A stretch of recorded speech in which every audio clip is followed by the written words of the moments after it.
Hey, this is WagD Bike Rider, and I had a couple of questions about my pfsense box I got here. It's an AMD dual core, and I have it hooked up with a Intel dual port gigabit LAN. There's the card down there. I don't have it plugged in right now because I was having problems with it and had to reset my other router, which is what I want to use for wireless.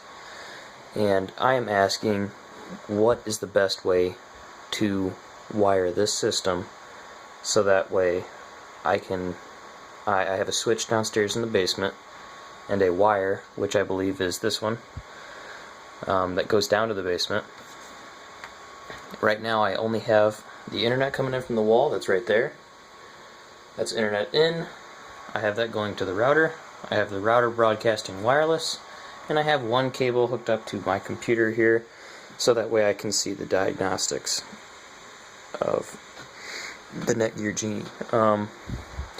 I know there are other softwares that you can install onto the Netgear, but I don't want to do that because I don't want to mess with that router. I just want to use it to send out wireless and do nothing else. And I want to use this box as my new router. It's got a 160 gigabyte drive in it and 7 gigs of RAM.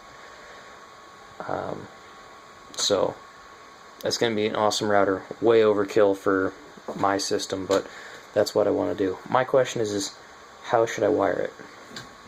Should I have from the wall coming in right there directly to this for WAN through gigabit? I assume I just run the dual port gigabit. I just from the wall to this gigabit, and then from this to the router gigabit, and I'm guessing plug it into the yellow internet in plug right there, and then from the pfsense into the yellow, and then I would assume from there I plug in my basement wire, which runs down to the switch, and everything down there is pretty simple. You just plug it into a switch and that's easy.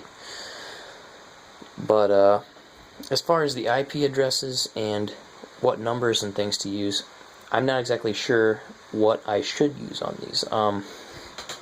Or should I just disable the Netgear internal routering, and how do you do that?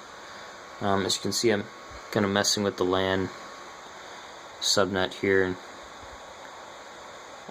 192.168.1.1 I believe is always the default, but since I'm using kind of like a dual router setup, do I have to change that and put like a 172 something, or maybe just change the last number? I don't know exactly what numbers to use on this.